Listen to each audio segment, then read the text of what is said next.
జైన్ సేవా సంఘ్ ఆధ్వర్యంలో హుసేన్ సాగర్ తీరంలో ఉత్తర భారతీయుల ఛట్ పూజా కార్యక్రమం కనుల విందుగా సాగింది. పెద్ద సంఖ్యలో పాల్గొన్న మహిళలు తమ కుటుంబ సభ్యులతో ఒక్కచోట చేరి సూర్య భగవాన్ను ప్రార్థించారు.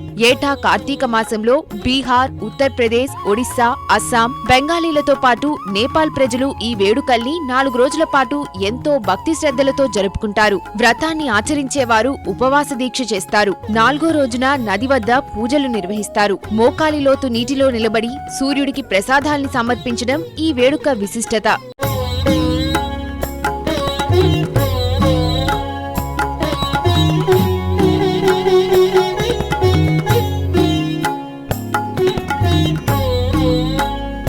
సూర్యోదయం, సూర్యాస్తమయ సమయంలో కుటుంబ సభ్యులతో కలిసి పూజలు చేయడం ద్వారా భగవంతుని ఆశీస్సులు లభిస్తాయని వారి నమ్మకం. వ్రతంలో ఆచరించే పద్ధతులతో రోగనిరోధక శక్తి పెరుగుతుందని, సూర్యోదయం, సంధ్యా సమయంలో నదిలో స్నానం ఆచరించడం వల్ల చర్మ సంబంధిత వ్యాధులు తొలగిపోతాయని విశ్వసిస్తారు.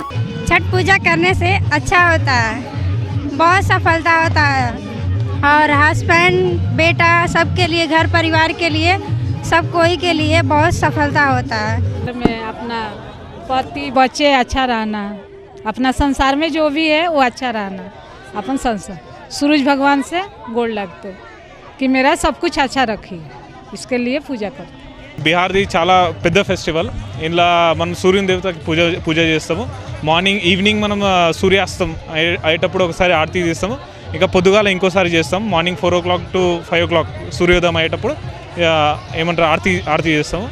ఇంకా మెయిన్ రీజన్ అంటే ఈ ఫెస్టివల్ వల్ల ఏంటంటే అందరు మంచిగా ఉండాలా, వాళ్ళ ఫ్యామిలీ అన్న ఇంకా మన చుట్టాలన్న అందరు మంచిగా ఉండాలని ఇది కోరుకుంటా ఈ పూజ చేస్తాము. ఈ వేడుకల్ని తిలకించేందుకు భాగ్యనగర వాసులు సైతం భారీ సంఖ్యలో తరలిరావడంతో హుస్సేన్ సాగర్ తీరంలో సందడి వాతావరణం కనిపించింది.